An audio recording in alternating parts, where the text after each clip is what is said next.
ایک لفظ ہوتا ہے جو ہمیں اکثر سننے کو ملتا ہے کہ آپ کی توجہ نہیں ہے۔ یہ ڈھیر سارے لوگوں کا مطالبہ ہوتا ہے، اہل خانہ بھی مطالبہ کرتے ہیں، کئی موقع پر والدین بھی مطالبہ کرتے ہیں، غرباء بھی مطالبہ کرتے ہیں کہ امیروں کی ہماری طرف توجہ نہیں ہے۔ اور یہ بڑی لازمی سی بات ہے کہ کسی چیز پر جب توجہ رہتی ہے تو وہ چیز بہتر ہو جاتی ہے، اور جب عدم توجہی کا لوگ مظاہرہ کرتے ہیں تو وہ معاملہ خراب ہو جاتا ہے۔ یہ جو عدم توجہ ہے اسی کو غفلت کہتے ہیں، اور جب انسان کے مزاج پر غفلت طاری ہوتی ہے اور غفلت اس پر پوری طرح غلبہ کر لیتی ہے تو پھر اس کی زرخیز زمین کو وہ بنجر کرتی ہے۔ غفلت انسانی دل کے لیے بڑی نقصان دہ چیز ہے اور انتہائی تکلیف اور ضرر کا باعث ہے۔ دلوں پر جو قحط نازل ہوتا ہے، قحط، ویران ہو جاتے ہیں دل، اور جو دلوں پر خشکی نازل ہوتی ہے کہ طبیعتیں خشک ہو جاتی ہیں، یہ غفلت کی وجہ سے ہوتی ہے۔ جو لوگ غافل ہو جاتے ہیں نا، اپنے معاملات کا دھیان نہیں رکھتے، دیکھیں نا، آپ کو کھانا کھاتے بھی غافل نہیں ہونا چاہیے۔ اگر کھانا بھی غیر معتدل کھا لیا جائے تو وہ انسان کی طبیعت کے لیے باعث ضرر بن جاتا ہے، نقصان کا باعث بنتا ہے۔ بات کرتے ہوئے بھی غافل نہیں ہونا چاہیے، کئی دفعہ جملے ایسے نکل جاتے ہیں جو انسان کے لیے پھر شرمندگی کا باعث بنتے ہیں۔ انسان کو غافل ہو کر کوئی کام نہیں کرنا چاہیے، غافل ہو کر، مدہوش اور بے ہوش ہو کر نہیں۔ غفلت دل کو ویران کرتی ہے، طبیعت میں خشکی لاتی ہے۔ غافل کبھی نہ بنے۔ قرآن مجید فرقان حمید نے ارشاد فرمایا کہ اقترب للناس حسابہم، فرمایا لوگوں کے حساب کا وقت قریب آ گیا، وہم فی غفلۃ معرضون، اور وہ ابھی بھی غفلت میں منہ پھیرے ہوئے ہیں۔ ٹائم آ گیا حساب دینے کا، لیکن وہ ابھی بھی غافل ہیں۔ ہمارے جو زیادہ تر نقصان زندگی میں ہوئے ہیں وہ صرف ہماری غفلت کی وجہ سے ہوئے۔ ہم نے چیزوں پر توجہ نہیں دی، چیزیں گڑبڑ ہو گئیں۔ جس آدمی نے پھول لگائے ہوں، پھل لگائے ہوں، کھیتی لگائی ہو، وہ دانہ ڈال کے پانی دے کے فارغ نہیں ہو سکتا، اسے توجہ کرنی پڑتی ہے۔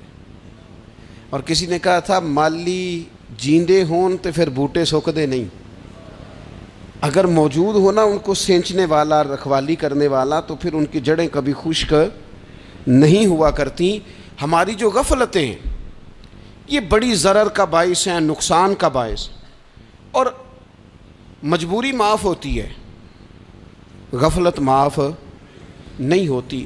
اسکول میں پڑھتے تھے، مدرسے میں پڑھتے تھے،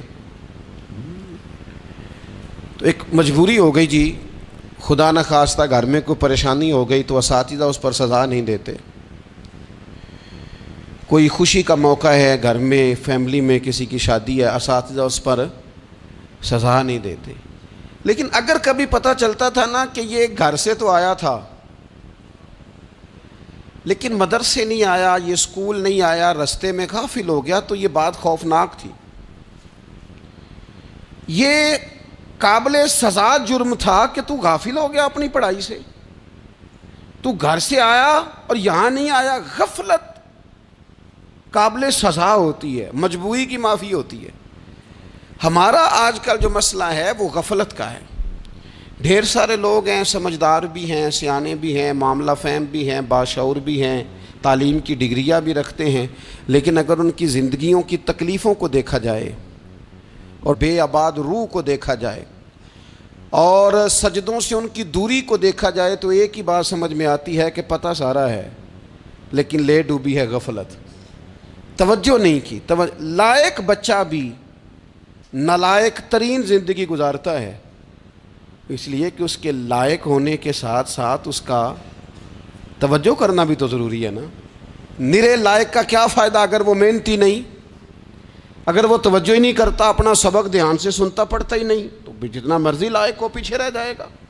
اور کئی نالائق ہوتے ہیں، رٹا لگا کے پاس ہوتے ہیں، پر چلو رٹا تو لگاتے ہیں نا، محنت تو کرتے ہیں نا، جد و جہد تو کرتے ہیں۔ کئی نالائق جد و جہد کے باعث آگے گزر جاتے ہیں اور کوئی اسی چکر میں رہ جاتے ہیں میں بڑا لائق ہوں، کل پڑھ لوں گا، پرسوں پڑھ لوں گا، ہفتہ تیاری کر کے پاس ہو جاؤں گا۔ اپنی زندگی سے غفلت کا پردہ اٹھائیں، اور غفلت اس کے لیے فیصلہ کرنے کی ضرورت ہوتی ہے، پلاننگ کرنے کی نہیں، فیصلہ کرنے کی ضرورت ہوتی ہے کہ میں نے اب غفلت کرنی۔ ہم نہ جب بھی کوئی پروگرام بناتے ہیں تو منصوبہ بندی شروع کر دیں، منصوبہ بندی نہ کریں، فیصلہ کریں، کہیں کہ میں نے غافل نہیں ہونا۔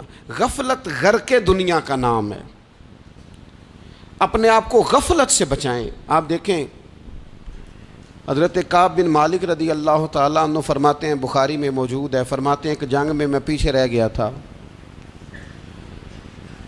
میرا خیال تھا کل چلا جاؤں گا، گھوڑے اور سواریاں میرے پاس تیز ہیں، مضبوط ہیں، پرسوں چلا جاؤں گا، تیزی سے بھاگ کے میں پہنچ جاؤں گا، میں قافلے کے ساتھ شامل ہو جاؤں گا، لیکن بس تھوڑی سستی ہو گئی، ذرا غفلت ہو گئی۔ آپ فرماتے ہیں جب سب لوگ چلے گئے حضور علیہ السلام کے ساتھ جہاد میں اور میں پیچھے رہ گیا، تو پھر جب چند دن گزر گئے اور محبوب کے واپس آنے کا ٹائم ہو گیا تو اب میں غور کرتا سمجھتا تو مجھے مدینے میں یہاں بزدل لوگ نظر آتے، اور کون نظر آتے؟ جو منافق تھے، وہ منافق بزدل دکھائی دیتے، یا مجھے عورتیں اور بچے دکھائی دیتے۔ میں پریشان ہوا، حضور واپس آ گئے۔ جنہوں نے بہانے کیے تھے نا منافقین نے، یہ مجبوری تھی اس لیے نہیں جہاد پہ گئے، یہ جنہوں نے بہانے کیے تھے انہیں مل گئی معافی، اور میں نے سچ بولا، میں نے کہا یا رسول اللہ میں غافل ہو گیا تھا۔ اب کہتے ہیں میں نے جب کہا نا حضور سستی ہو گئی تھی، ذرا غفلت ہو گئی، تو بندہ محبوب سے ہی غافل ہو جائے،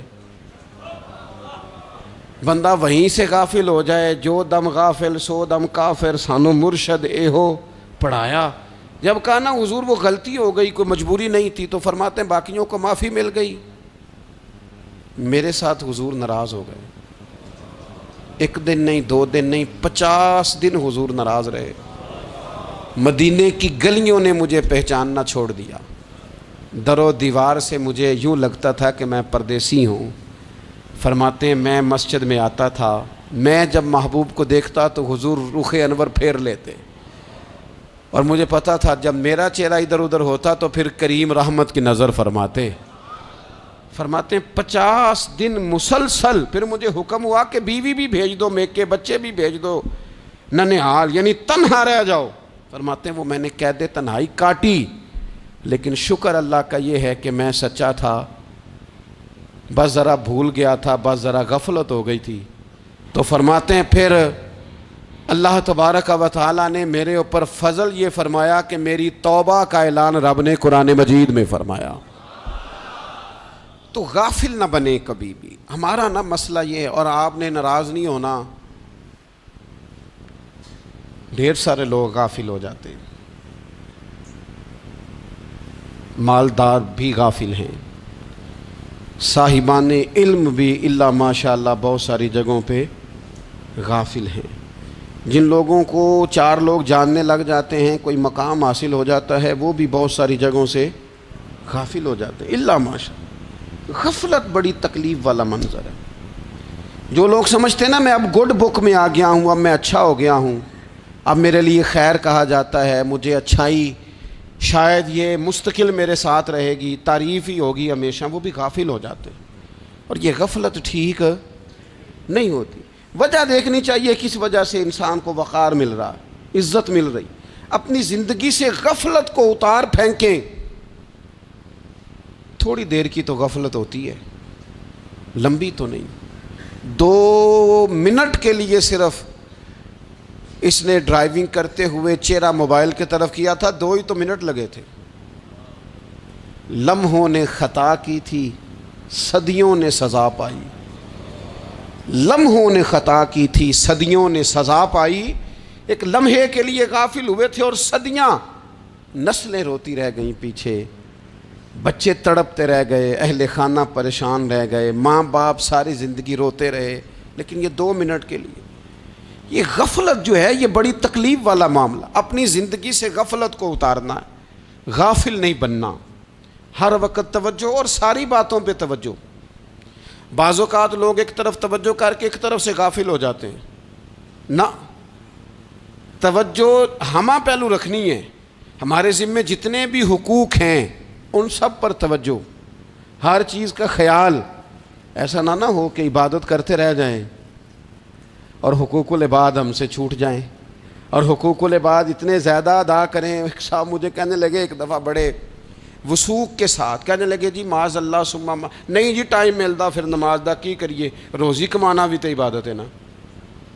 تو میں نے کہا آپ نے عبادت کرنا ایک حصہ قبول کیا ہے، آپ نے کل عبادت نہیں قبول کی۔ عبادت کل ہے، ہمہ پہلو، ایک حصہ آپ قبول کر کے نکل گئے اور باقی آپ نے چھوڑ دی۔ تو کسی ایک طرف سے بھی غافل نہیں ہونا، جتنی ذمہ داریاں ہیں، جتنی ڈیوٹیاں ہیں، ان سب کا خیال۔ اور جو بڑا آدمی ہوتا ہے، بڑا گھر میں بڑا ہو، قبیلے میں بڑا ہو، علاقے میں بڑا ہو، ادارے میں بڑا ہو، کلاس میں بڑا ہو، جو بڑا ہے اس کی تو ساری آنکھیں کھلی ہوئی ہونی چاہیے، ایک ایک پر اس کی نظر ہونی چاہیے کہ میری کہاں ضرورت ہے، کہاں مجھے اشک شوئی کرنی ہے، کس کے ساتھ میں نے کس طرح محبت کا رویہ رکھنا ہے، غافل نہ بنے۔ اچھا جی اب کیسے پتہ چلے گا کہ ہم غافل ہیں؟ یہ کیسے پتہ چلے گا؟ آپ کسی بندے سے بھی پوچھ لیں حالات کیا ہیں تو کہتا ہے اللہ کا شکر ہے کبھی کسی کا دل نہیں دکھایا، اللہ کا شکر ہے جی زمانہ ہو گیا 5 نمازیں پڑھتا ہوں، اللہ کا شکر ہے جی۔ کیسے پتہ چلے گا غافل ہیں؟ پہلی علامت ہمارے علماء اور صوفیاء نے غافل بندے کی لکھی ہے۔ اس آئینے میں نے اور آپ نے اپنا آپ دیکھنا ہے۔ غافل بندے کی پہلی علامت یہ ہوتی ہے کہ وہ دنیاوی کاموں میں چست ہوتا ہے اور اللہ اور اس کے رسول کی فرما برداری میں سست ہوتا ہے۔ یعنی نماز کے وقت تو اسے نیند ستاتی ہے، پریشانی ہوتی ہے، لیکن اگر کسی جگہ مال مل رہا ہو، پیسے مل رہے ہوں، وہاں جانا ہو تو پھر اسے کوئی چیز بھی تنگ نہیں کر۔ دنیاوی کاموں میں چست ہوگا، یعنی ٹی وی کے آگے، موبائل کے آگے وہ گھنٹوں بیٹھا ہوا ہے، اور اگر اسے 25 منٹ قرآن پاک سننا پڑ جائے، اگر اسے 20 منٹ دینی محفل میں بیٹھنا پڑ جائے، اگر اسے کہا جائے کہ تو 20 رکعت نماز نفل ادا کر، دنیاوی کاموں میں چست ہے، دینی کاموں میں، یہ غفلت کی پہلی علامت۔ پھر ذاتی معاملات پہ پیسہ خرچ کرنا ہو تو ڈھیر سارا ہے، کسی غریب کی مدد کرنی ہو تو۔ وہ ہمارے ایک دوست ہیں، وہ اکثر کہا کرتے ہیں، وہ کہتے ہیں آج کل کسی سے کہنا فلائی کام میں، دینی کام میں، کسی کی مدد میں کچھ 4 پیسے خرچ کرنے ہیں تو لوگ کہتے ہیں ہاتھ تنگ ہے۔ ہاں کوئی سستا پلاٹ ملتا ہو نا، اور اگر یہ سمجھ آ جائے کہ وہ مجبور ہے بیچارہ بیچنے والا، تو پھر کہتے ہیں میں 2-3 دوستوں کو پھاڑ لے سن۔ ذاتی کاموں میں جب بندہ چست ہو اور دینی کاموں میں سست ہو تو مطلب یہ ہے کہ بندہ غافل ہے۔ پہلی علامت غفلت کی۔ اور غفلت کی دوسری نشانی یہ ہے کہ انسان گناہ کے کاموں کو معمولی سمجھنے لگ جاتا ہے۔